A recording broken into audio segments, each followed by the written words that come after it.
지금부터 계리직 컴퓨터 일반 적중 모의고사 1회부터 10회까지 강의를 진행해 가도록 하겠습니다. 그러면 1회 1번 문제를 보도록 하겠습니다. 다음의 논리식과 같은 출력값을 가지는 논리 회로로 오르는 것은, 이런 얘기였죠.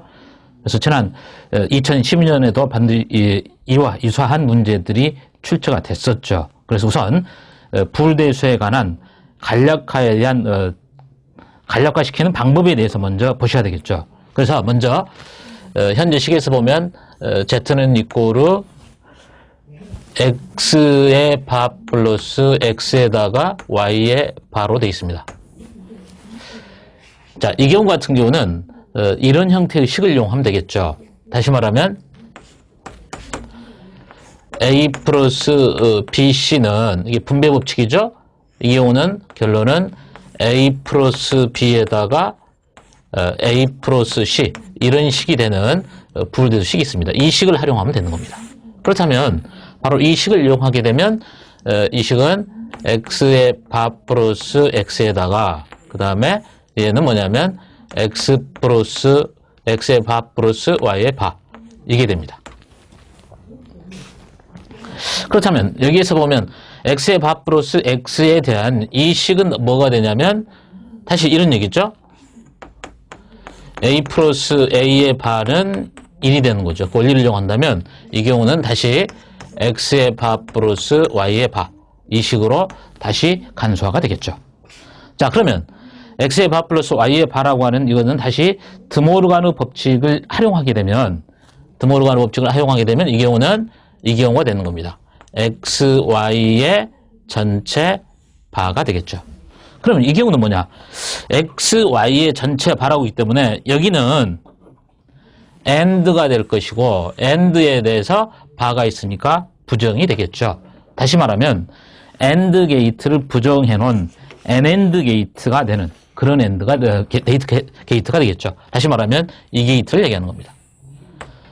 자, 이게 X가 되고 Y가 된다면 여기가 이제 Z가 될 텐데, 그러면 현재 X, Y에서 부정이기 때문에 원 표시를 해놓은 이 경우가 되겠죠. 이런 경우를 우리는 AND 게이트다, 이렇게 얘기합니다. AND 게이트. 그래서 현재 1번과 같은 경우는 답은 4번이 맞는 답이 되겠죠. 그래서 충분히 이런 유형에 대한 것들도 한번 참조를 하셔야 될 거고, 부울대수와 논리 회로 간의 연관관계, 이런 것들을 보셔야 됩니다. 자, 2번 문제를 봅니다. 다음은 기억장치 계층 구조를 나타낸 것이다. 이에 대한 설명으로 틀린 것은, 지난 시험에서도 2012년 시험에서도 간략하게 일부 내용이 포함되어 있었죠. 전체로 한 문제가 나온 게 아니라. 그래서 충분히 이 경우도 기억장치에 관련된 내용들을 여러분들이 충분히 좀 이해를 해 주셔야 됩니다. 그래서 이 문제 같은 경우는 바로 기억장치에 관한 어떤 계층적인 구조를 이야기하고 있는 거죠.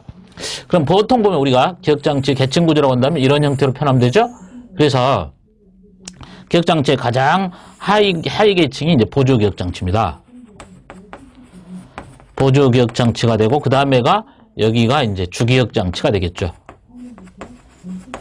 주기억장치가 되고, 그 다음에 이제 뭐가 되냐면 여기가 이제 캐시기억장치가 되겠죠.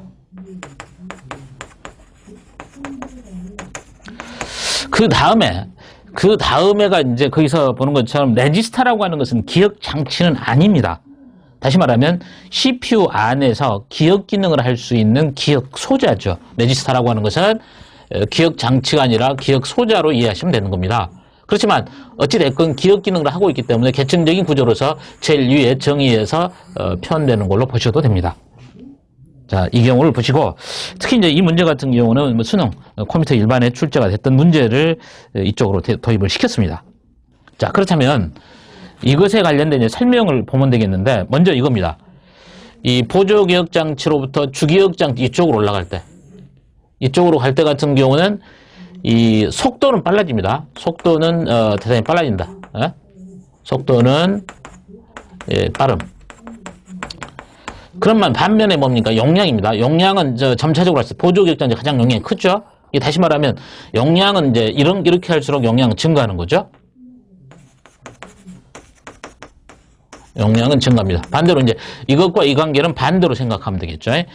예, 그 다음에 비트당 가격입니다. 가격도 이쪽으로 올라갈수록 가격은 비싸다. 그래서 우리가 보면 이제 용량이랄지 그 다음에 속도랄지 비트당 가격에 대한 개념을 비교해서 보면 되겠죠. 그러면 이렇게 갈수록 뭡니까? 속도는 빨라지는 반면에 가격은 비싸지는 거죠. 그러나 용량은 점점 더 감소한다. 이렇게 보시면 되겠죠. 이쪽은 반대로 이해를 하시면 될 겁니다. 그 다음에 이제 보통 보면 이제 우리가 이제 캐시 기억 장치라고 하는 것은 다시 정리를 한다면 외에는 바로 속도 차이를 개선할 수 있는, 다시 말하면 CPU와 주기억 장치의 속도 차이를 계산하는 거죠. 속도 차이를 계산하는 장치를 캐시 기억 장치라고 얘기하는 거죠. 자, 이런 형태로 캐시 기억 장치를 이해해 두시면 되겠고, 그 다음에 이제 이 주기억 장치입니다. 주기억 장치 같은 경우는 그 주기억 장치 대표적인 경우가 뭐냐면 롬하고 램에 관한 두 개의 장치를 구분해 주셔야 됩니다. 그래서 롬하고 램에 관한 기억 장치는 이후 모의고사에 주어집니다. 그래서 이것은 또 정확하게 그 차이점을 구분을 해 두시길 바랍니다. 다음 회차에 가서 이후 회차에 가서 설명을 다시 드리도록 그렇게 하겠습니다. 자, 그럼 이런 개념을 가지고서 보도록 하겠습니다. 그러면 첫 번째입니다. 이 1번에서 가의 하살표 방향으로 갈수록 용량이 커진다. 좀 현재 2번과 같은 경우는 기억장치 나타나는 설명으로서 틀린 것 그랬죠. 그래서 하살표가 지금 이쪽이었죠. 하살표가 지금 이쪽이었기 때문에 점점 이쪽으로 내려갈수록 용량이 증가하는 개념이죠. 그래서 1번은 맞는 경우입니다. 나입니다. 나라고 하는 것은 캐시 기억 장치죠. 중앙 처리 장치와 주기억 장치 간의 속도 차이를 보완하는 기능을 한다. 여기서 얘기하는 것처럼 CPU와 주기억 장치 사이의 속도 차이를 개선하는 그런 장치를 캐시 기억 장치다. 이렇게 얘기를 했죠. 다번입니다. 이 다번에서는 보조 기억 장치를 표현하고 있죠. 현재 내가 주기억 장치가 롬하고 램으로 구분되어 있지, 보조 기억 장치 같은 경우는 뭡니까? 대표적인 게 우리가 뭐 디스크와 같은 것들도 보조 기억 장치고, USB와 같은 것들도 보조 기억 장치, 이렇게 휴대해가지고 다닐 수 있는 것들이 보조 기억 장치가 되겠죠. 그래서 3번에서 보는 것처럼 다음 중에서 그 종류를 롬과 램이라고 표현했던 것은 그것은 주기억 장치에 관한 설명이기 때문에 3번은 틀린 개념이죠. 4번입니다. 라의 하살표로 갈수록 접근 속도가 빨라진다.